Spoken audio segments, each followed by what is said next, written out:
My wife called me at work. I just inherited millions. Pack your things.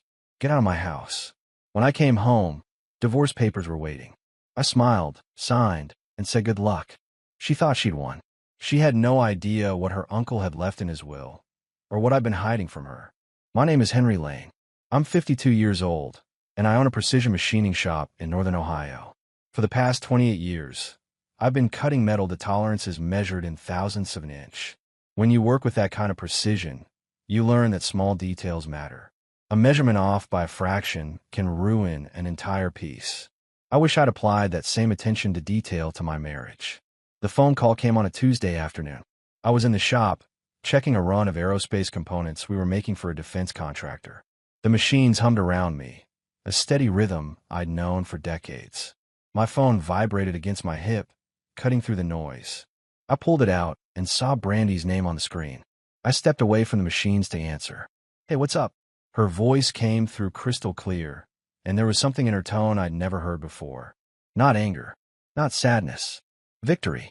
"Henry, I just inherited millions," Brandy said.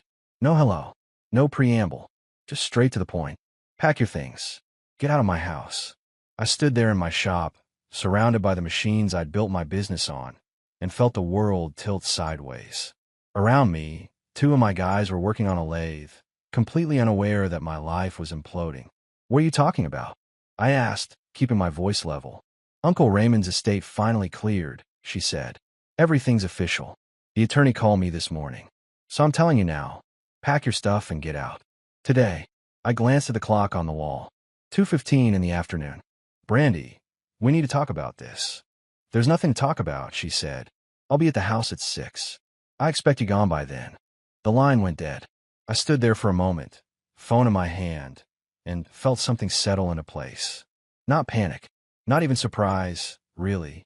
Just a cold, clear understanding that the woman I'd married 27 years ago had been replaced by someone I didn't recognize. What Brandy didn't know was that I'd gotten a call on my own 2 weeks earlier. Raymond Mitchell, her uncle, had called me from the hospice.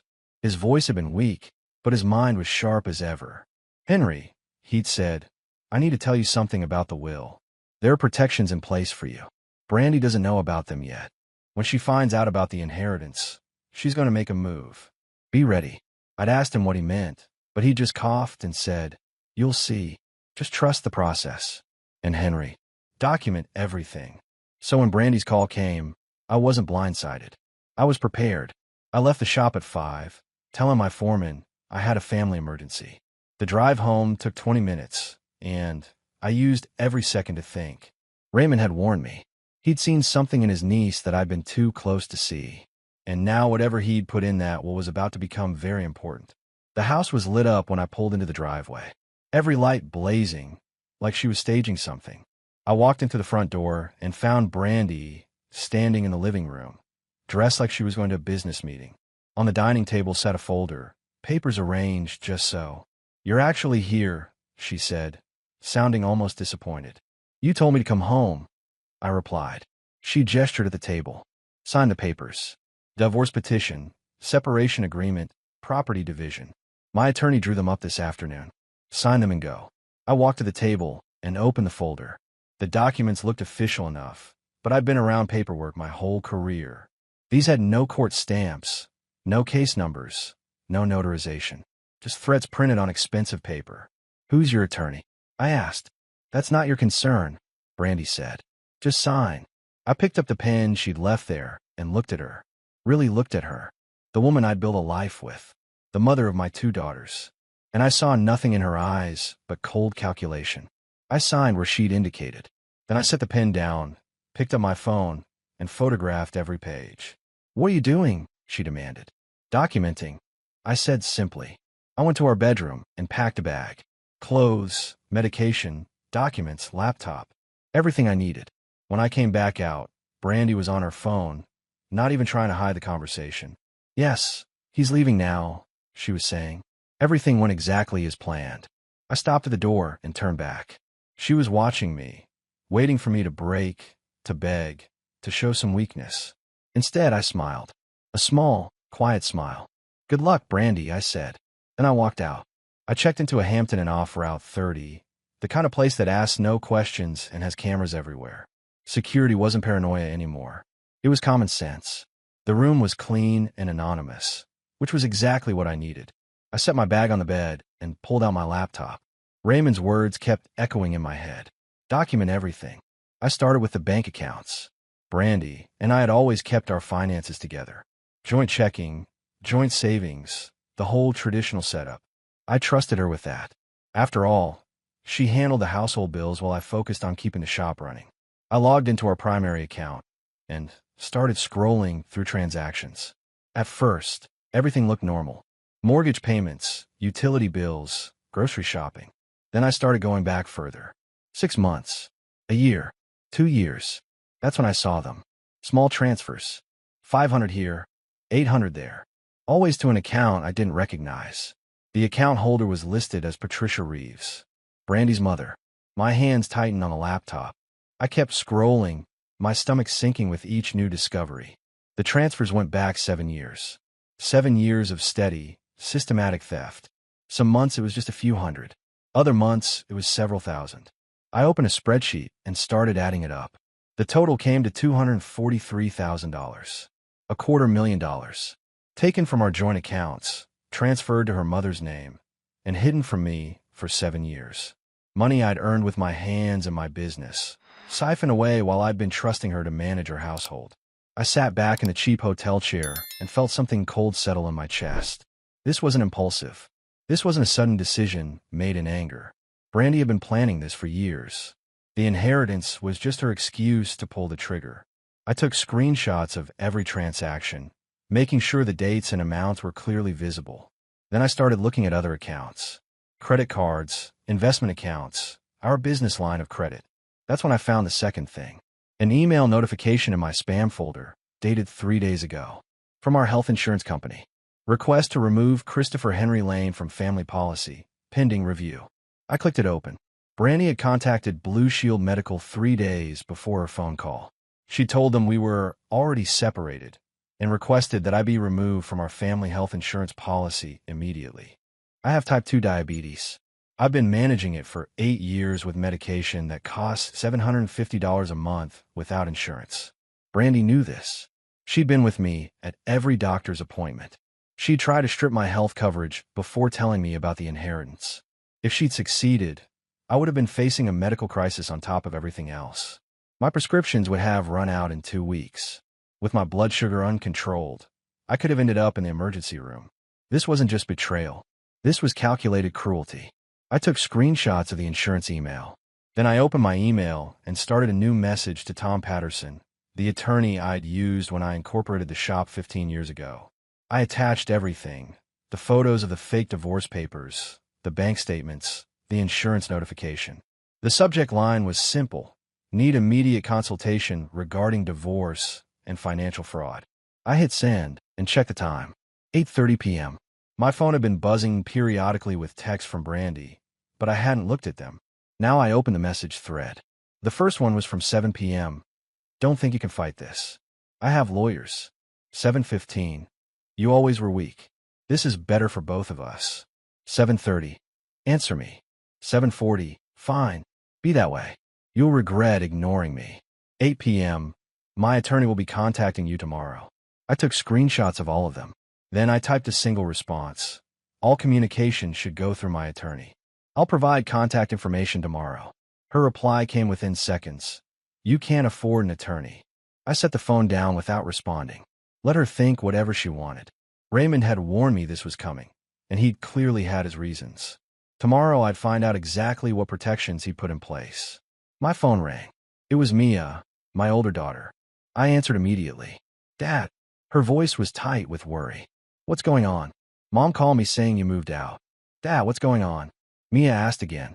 I could hear the worry in her voice, and it cut through me. Mom called me saying you moved out. She's saying things about the inheritance and lawyers.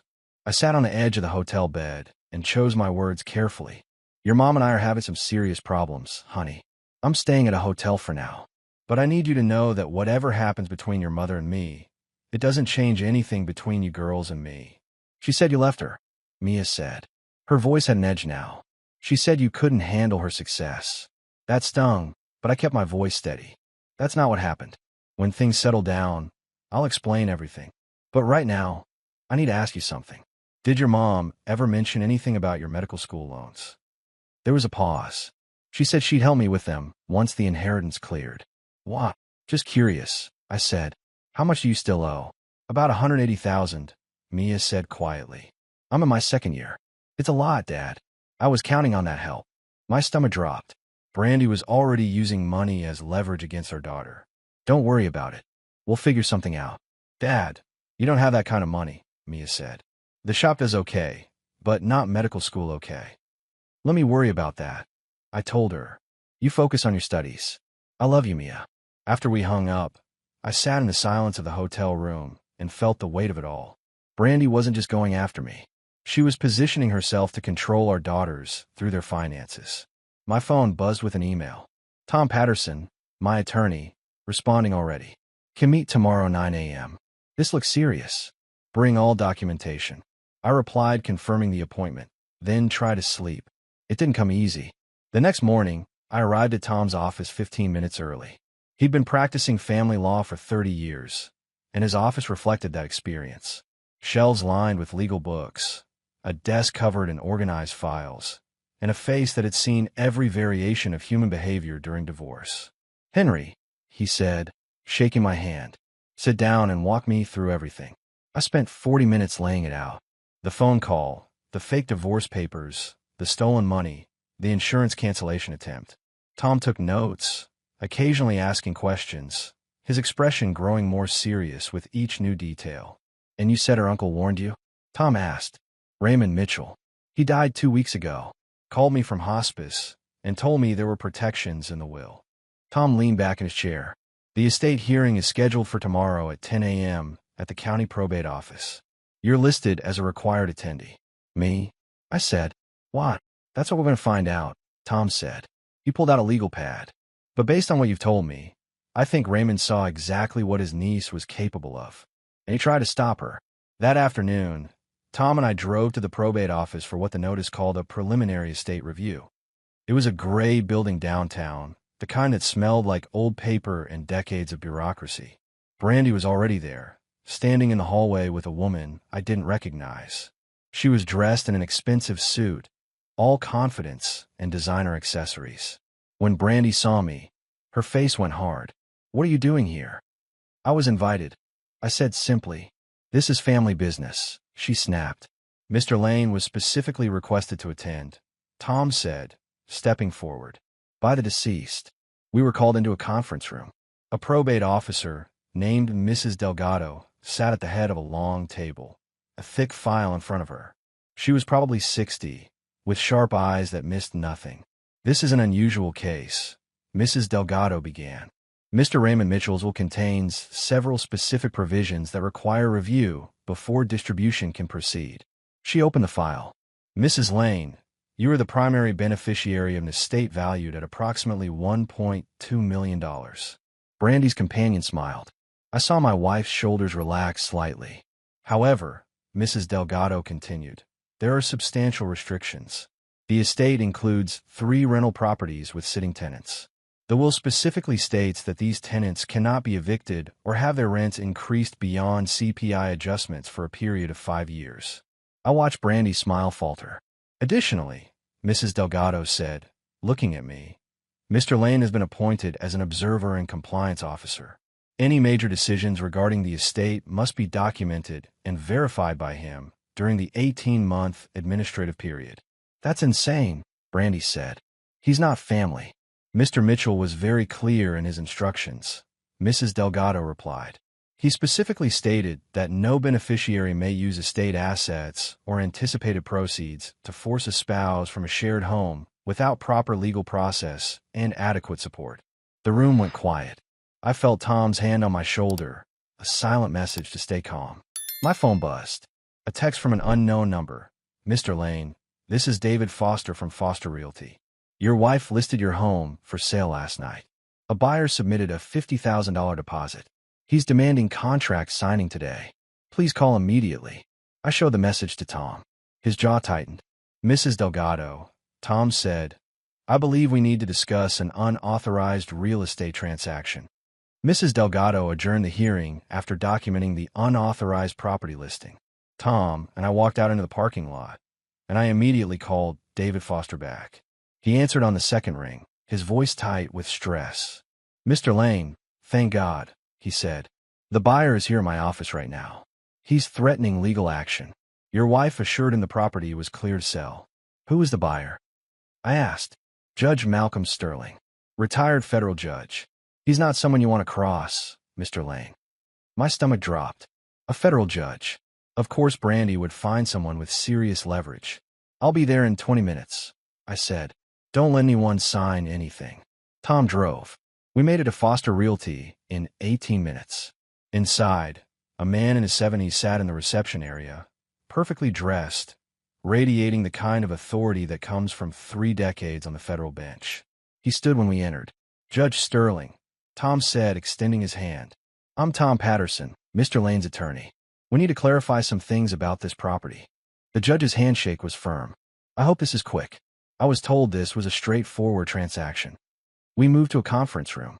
Tom laid out the situation methodically.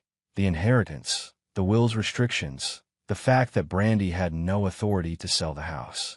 He showed documentation from the probate hearing that morning. Judge Sterling listened without interrupting. When Tom finished, the judge turned to David Foster. "Did you verify Mrs. Lane's authority to sell?" Foster looked pale. She seemed very confident. She had documents. "What documents?" the judge asked. "A letter from her attorney stating she had full ownership." "No court filing?" the judge pressed. "No deed transfer? No probate clearance?" Foster's silence was answer enough. Judge Sterling stood. "Mr. Foster, I'll expect my deposit returned within 48 hours. Mr. Lane, I apologize for this situation. Your wife represented herself falsely." He paused at the door. "I won't pursue criminal charges, but I will be documenting this with the State Real Estate Commission." After the judge left, I felt the tension drain from my shoulders. Tom smiled grimly. That could have been much worse. That evening, my phone rang. Emily, my younger daughter. She was 23, finishing her undergraduate degree at Ohio State. I answered immediately. "Dad, I need to talk to you about something," she said. Her voice sounded strange. Controlled. "What is it, honey?" "I want to see Mom today," Emily said. "At the house." I wanted to understand what was happening. And I asked carefully. "I recorded our conversation," she said. "I need you to hear it." My heart rate picked up. "Emily, what did she say?" "Just listen, Dad. I'm sending it now." My phone buzzed with an incoming file. I put Emily on speaker and opened the audio file. I heard Emily's voice first. "Mom, I need to understand why Dad left. He won't give me details." Then Brandy's voice, sharp and clear. "Your father's a weak man, Emily. He always has been. He built a little shop and thought that made him successful.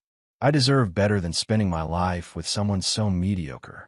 "But you were married for 27 years, Emily said. Brandy laughed. It was a cold sound. "I was planning this for years, sweetheart. The moment Uncle Raymond got sick, I knew this was my chance. Your father never suspected a thing. He was too trusting, too stupid to see what was right in front of him." "What about me and Mia?" Emily asked. "What about us?" "You'll be fine," Brandy said dismissively. "Mia will come around once she realizes I control her future. She wants to finish medical school. She'll need me. And you? You're smarter than your father. You'll understand this is just business." The recording ended. I sat in the hotel room, phone in hand, feeling like I'd been punched in the chest. "Dad," Emily's voice came through, small and broken. "I'm so sorry. I didn't know she was like this." "It's not your fault," I managed to say. "I'm sending this to Mia right now," Emily said. "She needs to know the truth." "Dad, I'm on your side. Whatever happens, I'm with you." The next morning, I met Tom at his office. I'd forwarded him Emily's recording overnight. He'd listened to it 3 times, he told me, making notes each time. "This changes everything," Tom said. "It's evidence of premeditation, of using the inheritance as a weapon, and of attempting to manipulate your daughters through financial control. Can we use it in court?" I asked. "Ohio is a one-party consent state," Tom said. Emily was part of the conversation. "It's completely admissible." My phone buzzed. "Mia." I answered immediately. "Dad, Emily sent me the recording, she said. Her voice was different. Harder. I've been up all night listening to it. Over and over. I'm sorry you had to hear that, I said. No, Mia said firmly. I needed to hear it. I needed to know who she really is. Dad, I'm done.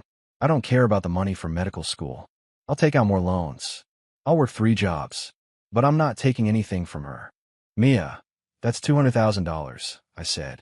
You can't just. Watch me, she said. She thinks she can buy my loyalty? She thinks I'll choose money over you. I'm not her, Dad. I'm choosing you.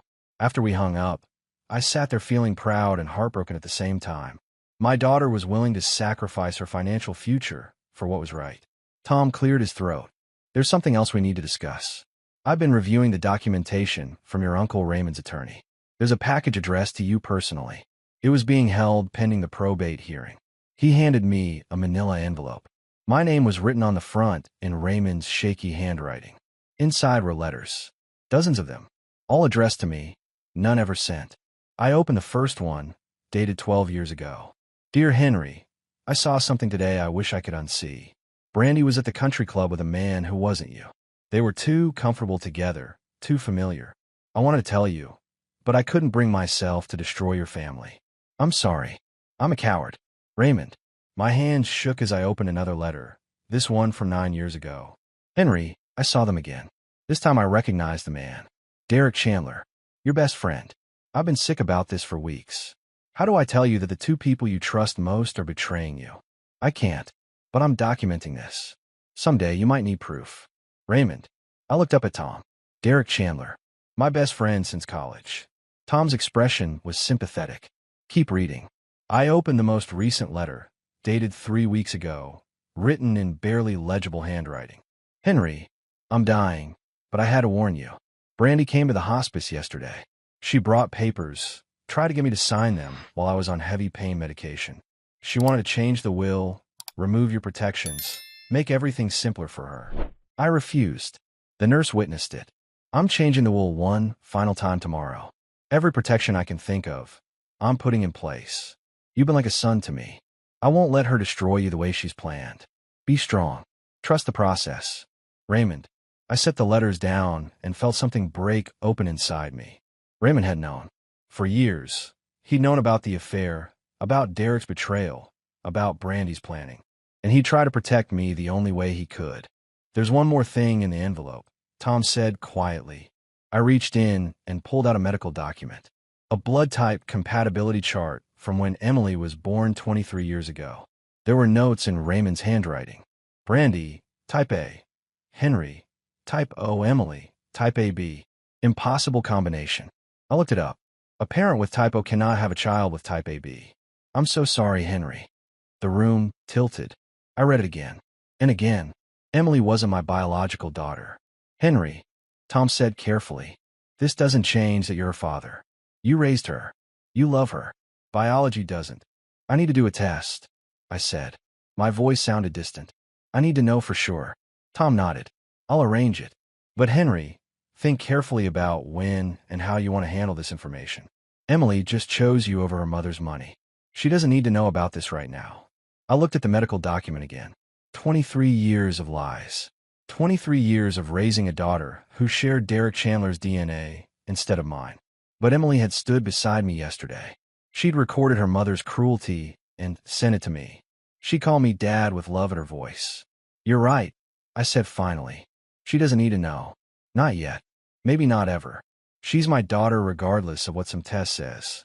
3 days after discovering Raymond's letters, I received a call that changed everything. I was at the shop, reviewing a contract for a new aerospace client, when my phone rang. Unknown number. Mr. Lane?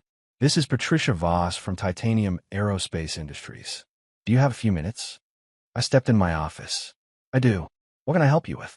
We've been impressed with the work your shop has done on our components, she said.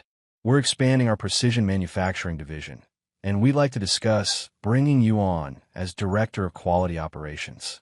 It would be a significant role, overseeing multiple facilities, implementing standards across our supply chain. My pulse quickened. What kind of position are we talking about? 6-figure salary, full benefits package, relocation assistance to our headquarters in Colorado. The base salary would be $170,000 annually, plus performance bonuses. We know it's a big ask, but we believe you're the right person. I sat down heavily in my chair. This was the kind of opportunity that came once in a career. When would you need an answer? We'd like to move quickly, Patricia said. Could we schedule a formal interview for next week? Absolutely, I said. Send me the details. After the call ended, I sat there staring at my desk. The offer had been in discussion for over a month, but I hadn't told Brandy. Something had held me back, some instinct that told me to keep this card close to my chest. Now I understood why. If I'd mentioned it before she kicked me out, she'd be entitled to a portion of my future earnings in the divorce. But now, with the separation already in motion, this was mine alone. That evening, my phone buzzed with a notification. A court filing. Brandy had submitted a request for a restraining order against me, claiming she feared for her safety. The filing included photographs of bruises on her arms and a statement that I'd been increasingly aggressive and threatening. I stared at the screen in disbelief. Then I called Tom immediately. I just saw it, Tom said before I could speak. Don't panic. Do you have an alibi for the dates she's claiming? I've been at the hotel for 4 days, I said. There are cameras everywhere. I haven't been near her. Perfect, Tom said. The hearing is scheduled for tomorrow at 2 p.m. Be there, and bring any documentation showing your whereabouts. Hotel receipts, credit card statements, anything with timestamps. The next afternoon, I stood in a courtroom for the first time in my life. The judge was a woman in her late 50s named Judge Rachel Cunningham, with sharp eyes and a no-nonsense demeanor. Brandy sat with her attorney, looking composed and frightened in equal measure. Mrs. Lane, Judge Cunningham said, "You're alleging that your husband has been threatening and physically aggressive. Can you provide evidence?" Brandy's attorney stood. "Your Honor, we have photographs of bruising and a sworn statement from Mrs. Lane describing several incidents." "Mr. Lane," the judge said, turning to me. "How do you respond?" Tom stood. "Your Honor, Mr. Lane has been residing at the Hampton Inn since the evening of Tuesday, April 9th. He has not had contact with Mrs. Lane except through documented phone and text messages. We have hotel security footage, credit card receipts showing meals and purchases away from the marital home, and timestamp data from his workplace security system. The alleged incidents Mrs. Lane describes are physically impossible." Judge Cunningham reviewed the documents Tom submitted. Her expression hardened. "Mrs. Lane, these receipts show your husband was 20 miles away during the times you claim he assaulted you. Can you explain this discrepancy?" Brandy's face went pale. The dates might be wrong. It was traumatic, I may have." "Mrs. Lane," the judge interrupted, her voice cold. "Making false statements in a request for a restraining order is a serious matter. This order is denied. Furthermore, I'm noting in the record that this appears to be a malicious filing. If you waste this court's time again, there will be consequences." Brandy's attorney looked like he wanted to disappear. As we left the courtroom, I saw Brandy standing in the hallway, her face twisted with rage and humiliation. She tried to paint me as violent, and the judge had seen right through it. Tom pulled me aside. "That's going to hurt her credibility in the divorce proceedings. Judges don't forget when someone lies under oath." That evening, I called Patricia Voss back. "I'm very interested in the position," I said. "Let's schedule that interview." A week later, I sat in Tom's office as he laid out papers across his desk. The official estate valuation had been completed, and the numbers were finally clear. The estate was initially appraised at $1.2 million, Tom said, but that was a rough estimate. The actual breakdown is more complex. He pointed to the first document. 3 rental properties valued at $700,000 total.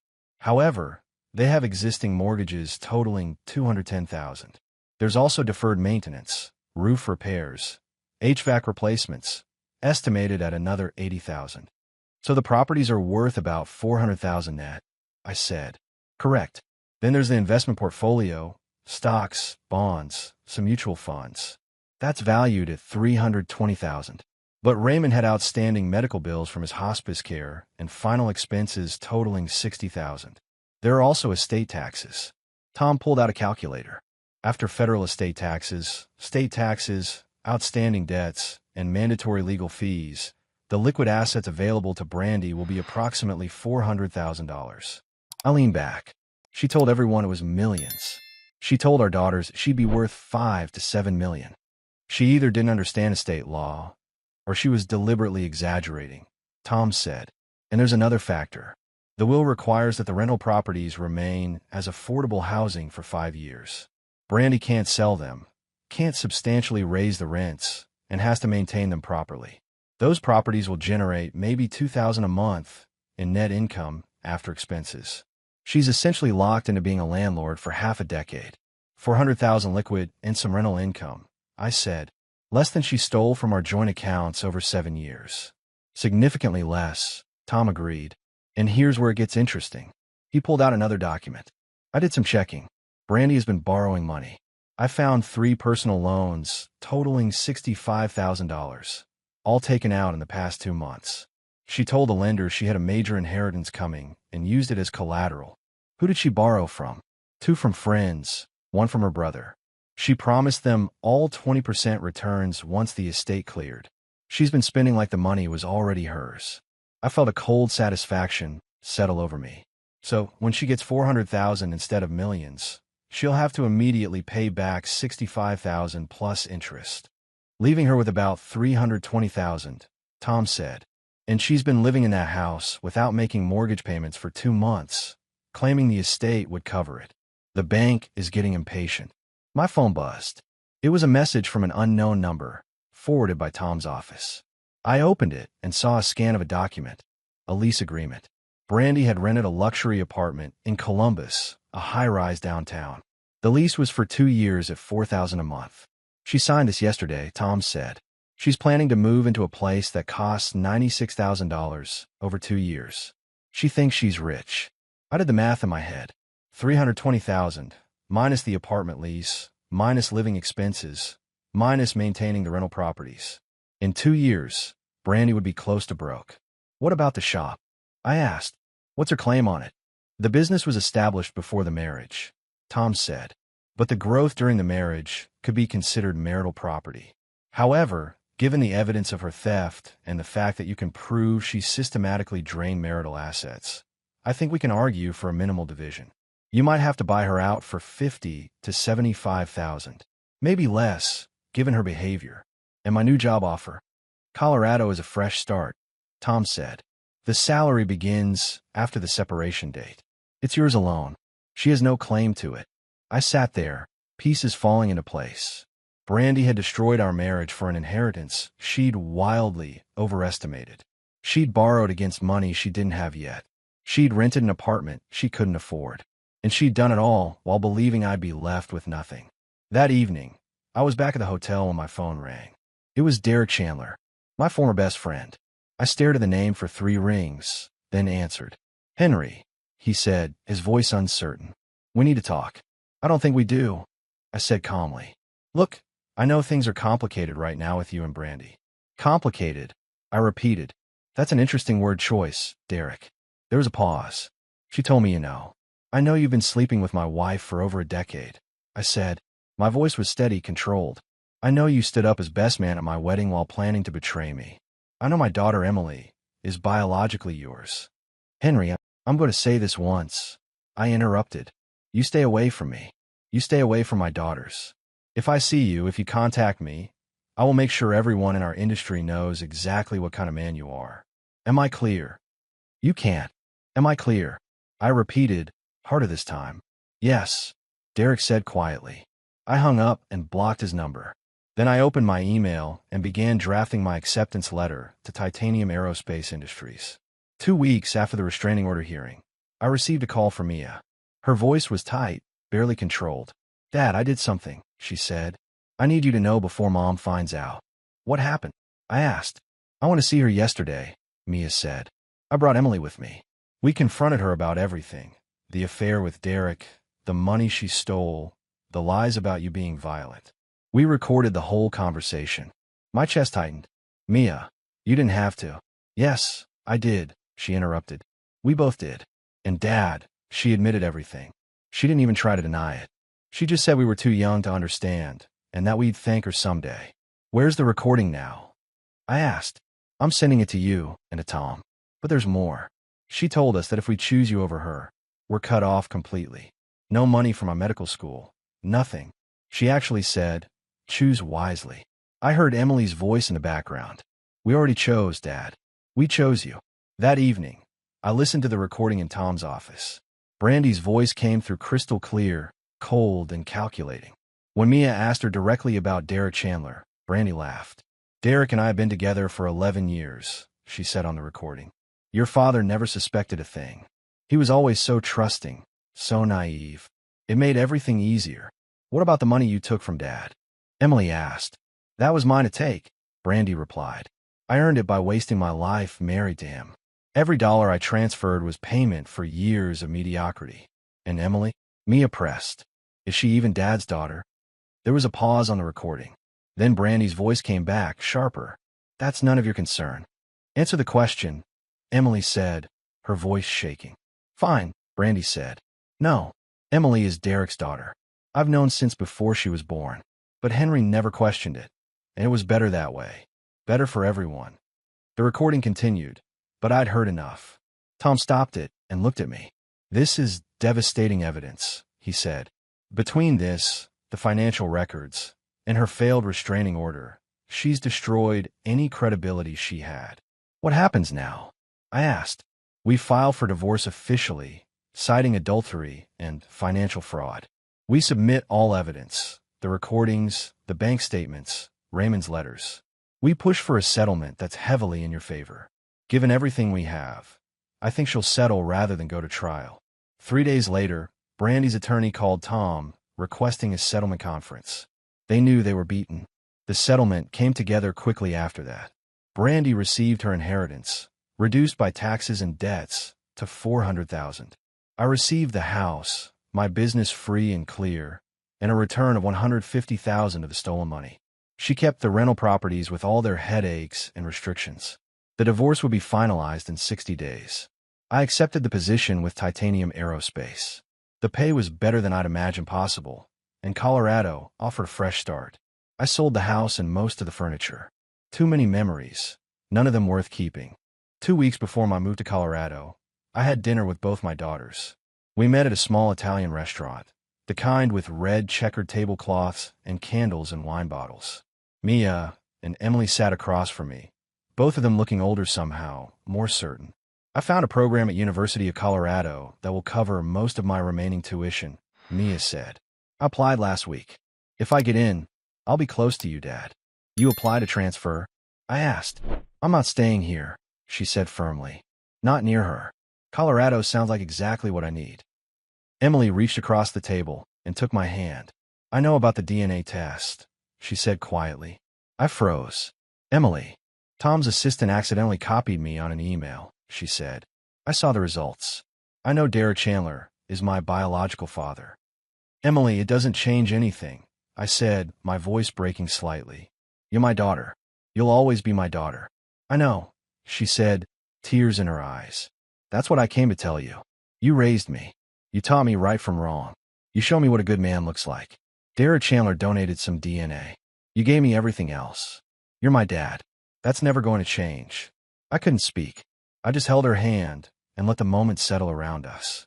We're a family, Mia said. The three of us. That's what matters. Not her, not Derek, not the money. Just us. 8 months later, I stood in my new apartment in Denver, looking out at the Rocky Mountains in the distance. The view still surprised me every morning. Colorado had been good to me. The job was challenging and rewarding. The people were professional, and the salary had changed my life completely. My phone buzzed with a message from Mia. See you tonight at 7. Emily's flight lands at 6:15. We're cooking for you, so don't eat lunch. I smiled. Mia had been accepted to the University of Colorado School of Medicine and had started classes 2 months ago. She was thriving in a program that appreciated her dedication. Emily visited once a month, flying out from Ohio where she was finishing her undergraduate degree. That evening, I arrived at Mia's apartment to find both my daughters in the kitchen, arguing cheerfully about pasta sauce while music played in the background. The normality of it, the warmth, hit me harder than expected. Dad, Emily called out, rushing over to hug me. You're early. Traffic was light, I said, hugging her back tightly. Dinner was chaotic and perfect. We talked about Mia's anatomy class, Emily's upcoming graduation, My latest project at Titanium Aerospace. Nobody mentioned Brandy. She'd become irrelevant to our lives, a chapter we'd closed. After dinner, as we sat with coffee, Mia cleared her throat. We have something to tell you, Dad. I looked between them. What's going on? We organized something, Emily said, for next weekend. A dinner. We invited Tom and a few of your new colleagues from Titanium and a friend you mentioned who helped you get settled here. You're throwing me a dinner party? I asked. Not exactly, Mia said. It's more of a celebration. We wanted to do something to honor you, Dad. To say thank you for showing us what integrity looks like. For choosing the hard right over the easy wrong. You don't need to thank me, I said. You're my daughters. We know, Emily said. But we want to. You lost a wife who didn't deserve you, a friend who betrayed you, and 27 years of what you thought was your life. But you never lost yourself. You never became bitter or cruel. You just kept being you. Honest, strong, decent. That's worth celebrating. The dinner the following weekend was held at a restaurant with mountain views and excellent steaks. Tom flew out from Ohio, joking that he couldn't miss this. 3 colleagues from Titanium came, people I'd gotten to know over the past months. My neighbor Dave, who'd helped me move furniture and navigate Denver, brought his wife. Mia stood and raised her glass. I want to say something, she began. 8 months ago, my father's life fell apart. His wife betrayed him, his best friend betrayed him. Everything he thought was solid turned out to be sand. But he didn't fall apart. He documented everything, trusted the process, and fought for what was right. Dad, you taught Emily and me that character isn't what you do when life is easy. It's what you do when everything goes wrong. You showed us how to walk through fire without becoming ash. Emily stood next. When I found out about my biology, I was scared you'd see me differently. But you didn't. You just held my hand and told me I was yours, no matter what any test said. That's what a father does. Not the man who contributed DNA, but the man who shows up every single day. Thank you for showing up for us, Dad. Always. I looked around the table at these people, my daughters, my attorney who became a friend, my new colleagues who barely knew my history, but had come anyway. These are my people now. This was my life. I didn't do anything special, I said when I could finally speak. I just refused to let someone else's betrayal change who I am. I refused to become bitter or vengeful. And I held on to the 2 most important things in my life, my daughters and my self-respect. Tom raised his glass. To Henry Lane, a man who won by refusing to play dirty. Everyone drank to that, and I felt something settle deep in my chest. Not happiness exactly, but something better. Peace. Certainty. The knowledge that I'd come through the fire and hadn't compromised myself in the process. Later that night, as I drove home through Denver's quiet streets, I thought about Brandy. I'd heard through mutual acquaintances that she was struggling. The rental properties were proving difficult to manage. Her relationship with Derek had fallen apart when the money proved less impressive than he'd expected. She'd had to move out of the luxury apartment she couldn't afford. I didn't feel satisfaction at her troubles. I didn't feel anything at all. She'd become a stranger, someone I used to know, someone who'd made choices that led her to where she was now. I pulled into my parking spot and looked up at the mountains, dark against the starlit sky. Tomorrow I'd go to work on projects that challenged me. Tomorrow evening I'd video call with Emily about her graduation plans. This weekend Mia and I would hike one of the trails she'd been wanting to try. I'd lost a wife who never valued me. I'd gained daughters who chose me every single day. I'd lost a business that was comfortable. I'd gained a career that pushed me to grow. I'd lost a life built on lies. I'd gained a life built on truth. As I walked to my apartment, keys in hand, I realized something important. Brandy had tried to destroy me with her betrayal. Instead, she'd freed me to become who I was always meant to be. And that was the greatest victory of all.